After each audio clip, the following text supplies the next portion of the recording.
Hello friends, welcome in BW campus. आपका हार्दिक स्वागत और अभिनंदन है। प्यारे बच्चों, हिस्ट्री ऑफ इंडिया के लेक्चर 15 पे हम आ चुके हैं। आज से हम मध्यकालीन भारत के अपने लेक्चर्स को शुरू करेंगे और मध्यकालीन भारत में जो यहाँ पर बहुत सारे डायनेस्टी हैं, इनको भी हम कवर करने वाले हैं। तो लेक्चर की जो PDF है यह आपको टेलीग्राम चैनल BW कैंपस पे मिल जाएगी। तो लेक्चर की PDF बिल्कुल भी लेना ना भूलें।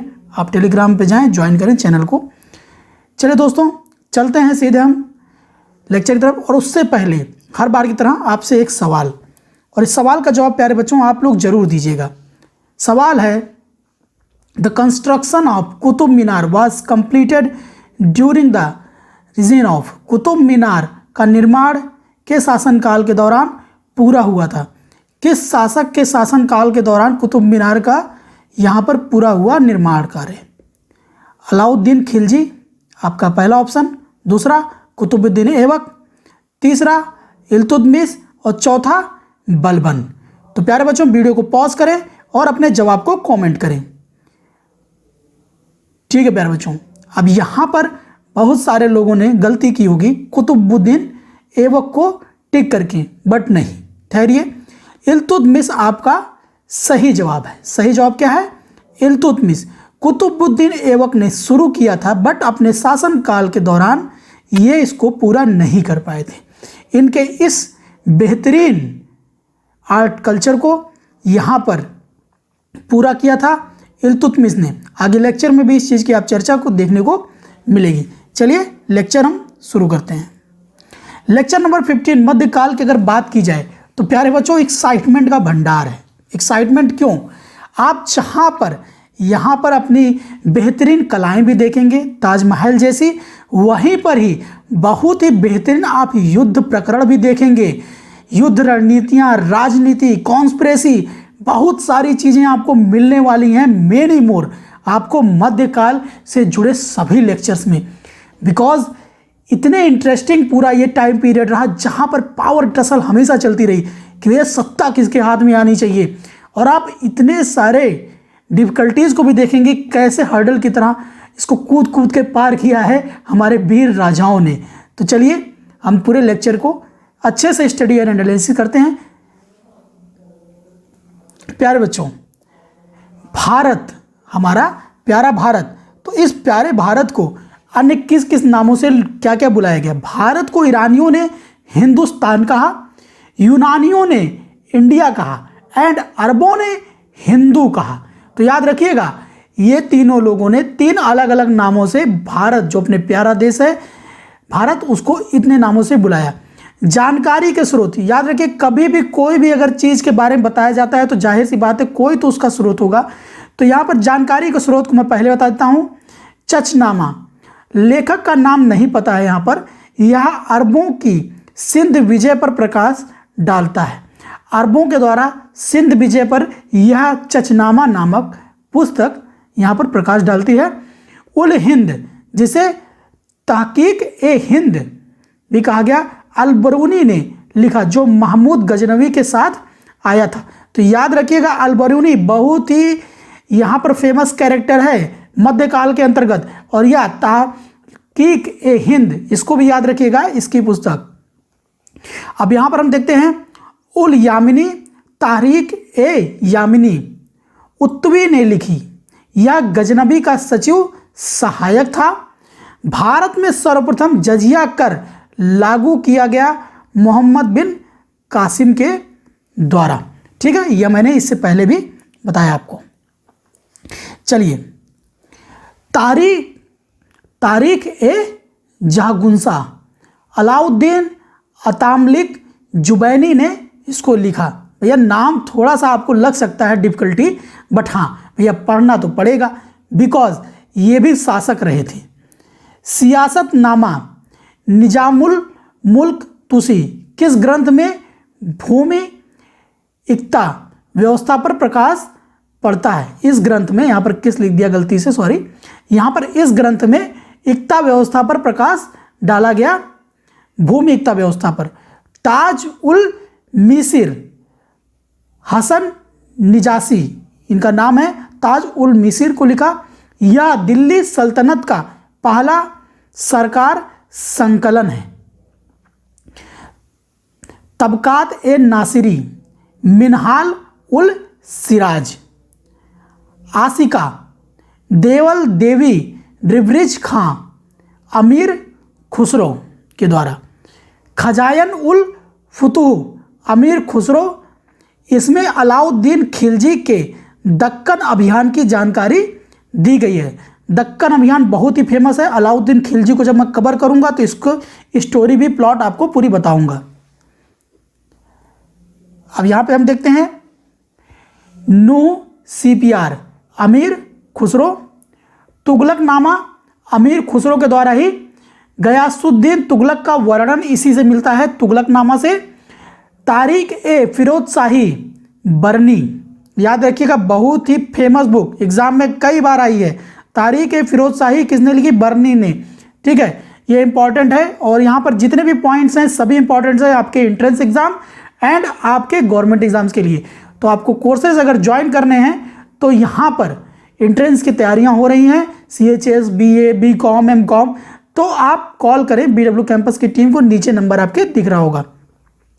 1191 से 1206 तक ऐबक ने गोरी के प्रतिनिधि के रूप में उत्तरी भारत के विजित भागों का प्रशासन संभाला। मतलब गोरी ने जिन भागों पर विजय प्राप्त की थी उन पर यहाँ पर गोरी के बिहाफ पे ऐबक ने यहाँ पर शासन को संभाला 1191 से 1206 में। फिर हम देखते हैं गुलाम वंश की स्थापना 1206 से 1290, नालंदा एवं विक्रमशिला का तहस नहस गौरी के दास इख्तियारुद्दीन मोहम्मद बिन बख्तियार खिलजी ने किया। तो ये नाम याद रखिएगा भैया, यही वो खलनायक था जिसने इतनी बड़ी लाइब्रेरी को तबाह कर दिया भैया। जान लीजिए वर्ल्ड का सबसे बड़ा इंसाइक्लोपीडिया था वो, उसको तबाह करने वाला यही था। और वो कहाँ था? नालंदा में। नालंदा एवं विक्रमशिला को तबाह करने वाला यही व्यक्ति था। चलते हैं आगे। अब हम पढ़ने वाले हैं बारी बारी से वंश को कि कैसे कैसे यहाँ पर वंश यहाँ पर फीचर हुए हैं।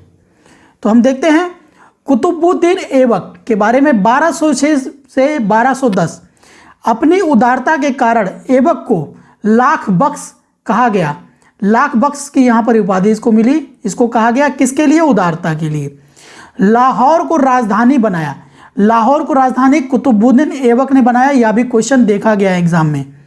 मोहम्मद गोरी के सिपह सालार के रूप में शासन करता था। या मोहम्मद गोरी के सिपह सालार के रूप में शासन करता था। स्वयं को सुल्तान नहीं कहा।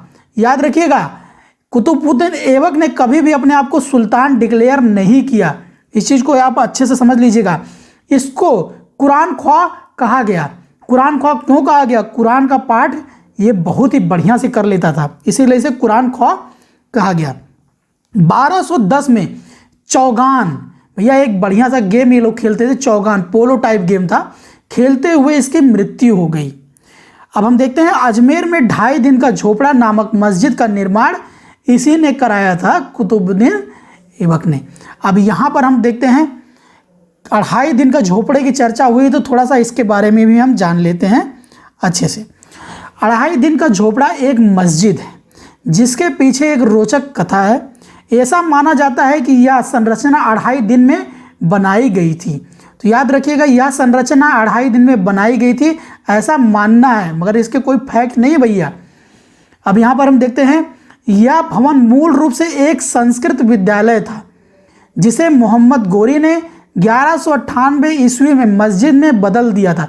तो ऐसे बहुत सारे आप चीज़ें देखेंगे, मंदिरों को देखेंगे, बहुत सारे और भी विद्यालयों, सारी चीज़ों को जिसको मस्जिद में बदला गया इन क्रूर शासकों के द्वारा, अपनी मतलब यहाँ पर पहचान बढ़ाने के लिए। यह मस्जिद एक दीवार से घिरी हुई है जिसमें 7 मेहराबें हैं जिन पर कुरान की आयतें लिखी गई हैं। हेरत के अबू बकर द्वारा डिज़ाइन की गई यह मस्जिद भारतीय मुस्लिम वास्तुकला का एक उदाहरण है। देख रहे हैं भैया, पहले तो हथिया लिया और इसके बाद हिस्ट्री में अपना नाम भी रजिस्टर करा लिया। तो ऐसे बहुत सारे आपको एग्जाम्पल्स भी देखने को मिलेंगे। बट हाँ, अब ये भारत में है तो भारत में भी इसके संस्कृति का एक अब ये हिस्सा है। चलते हैं आप आगे। इल्तुतमिश के बारे में हम देखते हैं। इल्तुतमिश 1211 से 1236 इल्तुतमिश ऐबक का गुलाम था और ऐबक मोहम्मद गौरी का गुलाम था। तो पैटर्न याद रखिएगा, इल्तुतमिश कौन था? ये गुलाम था ऐबक का, और मोहम्मद गौरी ऐबक का गुलाम, ऐबक जो थे ये मोहम्मद गौरी के गुलाम थे। तुर्कान ए चहलगामी 40 लोगों का दल, भैया यहीं से आप देखेंगे तुर्कान ए चहलगामी को 40 लोगों का दल था जो भैया शासन करने में मदद किया करता था। दिल्ली सल्तनत का प्रथम वैधानिक सुल्तान इल्तुतमिश हुआ। सुल्तान ए आजम, भैया इसने अपने आप को खुद को ही उपाधि दे दी सुल्तान ए आजम की और डिक्लेयर कर दिया इंडिपेंडेंट सुल्तान के तौर पे भैया कि हम किसी के गुलाम नहीं हैं, हम गौरी ऐबक हम किसी के गुलाम नहीं, हम स्वतंत्र हैं। इसको किसने कहा? इल्तुतमिश ने, और वो सुल्तान ए आजम को उपाधि प्राप्त कर ली। इल्तुतमिश ने दिल्ली को राजधानी बनाया और शुद्ध चांदी का सिक्का टका और तांबे का सिक्का जीतल चलाया। कुतुब मीनार का कार्य पूरा कराया। तो इल्तुतमिश ने एक बहुत बढ़िया काम किया भैया, इसने कुतुब मीनार का कार्य पूरा करा दिया।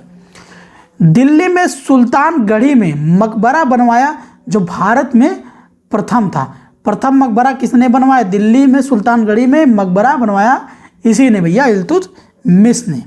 चलिए आगे देखते हैं रजिया सुल्तान। तो भैया एक बहुत ही यहाँ पर खतरनाक चालाक महिला, 1236 से 1240 यहाँ पर इन्होंने शासनकाल है। अब आप देखेंगे सर इतना छोटा शासनकाल 4 साल का हो गया कि ये इतनी जल्दी हट गई।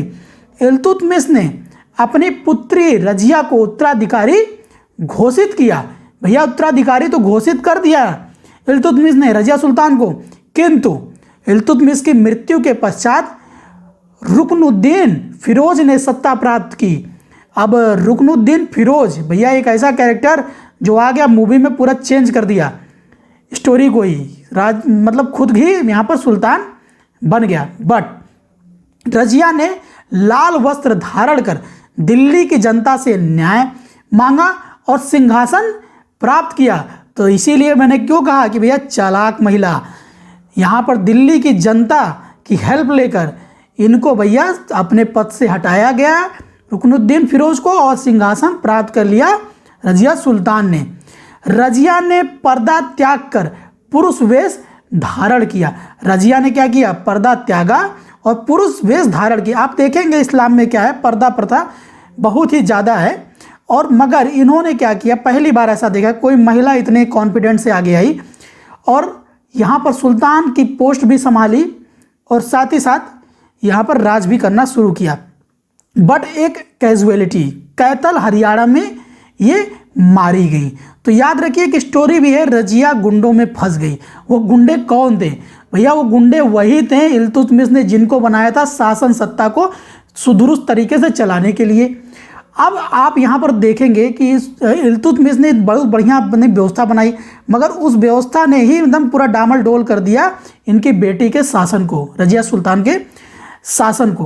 भैया यहाँ पर किसी को पसंद नहीं आया पुरुष प्रधान समाज में कि एक महिला शासन करे, और आज भी आप बहुत सारी चीज़ें ऐसे देखेंगे। बट हाँ, शुक्र है कि वहाँ पर महिला आयोग जैसी चीज़ अगर होती उस टाइम तो क्या स्थिति होती। ठीक है, बट ये थोड़ा सा जोक का पार्ट था। बट आगे चलते हैं कहानी में। बहुत ही ब्रेव थी रजिया सुल्तान। बहराम शाह के बारे में हम देखते हैं। 1240 से 1242 बहराम शाह के समय दिल्ली सल्तनत का प्रथम मंगोल आक्रमण 1241 में तेरब बहादुर के नेतृत्व हुआ। अब यहां देखते हैं आक्रमण कहां हुआ। 1241 में मंगोल आक्रमण हुआ, किसके शासनकाल में? बहराम शाह के। बहराम शाह ने नाइब ए मिल्लिकात का पद बनाया, नाइब ए मिल्लिकात का पद बनाया, और इस पद पर सर्वप्रथम एतियारुद्दीन एतगिन नियुक्त किए गए। ठीक है, अलाउद्दीन मसूद शाह को हम देखते हैं। 1242 से 1246 इनका शासनकाल है। एंड नसरुद्दीन महमूद को देखते हैं, 1246 से 1266 इनका शासनकाल है। यह बलबन के सहयोग से गद्दी पर बैठा, इस्लाम धर्म की प्रति निष्ठा था और इसे आदर्श सुल्तान भी कहा जाता था। तो भैया देख लिया इतने सारे चीज़ों को आपने, बट हाँ लेक्चर लंबा हो रहा है, इस लेक्चर को यहीं पर हम ख़त्म करते हैं। कल हम बलबन को कवर करेंगे और बहुत ही महत्वपूर्ण शासक को। बलबन के बारे में अब जब जानेंगे ना तो मज़ा ही आ जाएगी आपको। इसने पूरी स्टोरी ही बदल दी भैया, इसको मतलब ना था किसी चीज़ से भैया, ये मतलब हम जो कहें वह सही, यही वाला हिसाब किताब था बलबन का। ठीक है, तो हम चलेंगे कल के लेक्चर में, हम बलबन को कवर करेंगे और बहुत ही बढ़िया से आप चीज़ों को समझ पाएंगे। लेक्चर को अच्छा लगा हो तो लाइक ज़रूर करें, एंड हाँ अपने फ्रेंड्स फैमिली सब में इसको शेयर जरूर करें। All the very best for your upcoming examination and always never give up.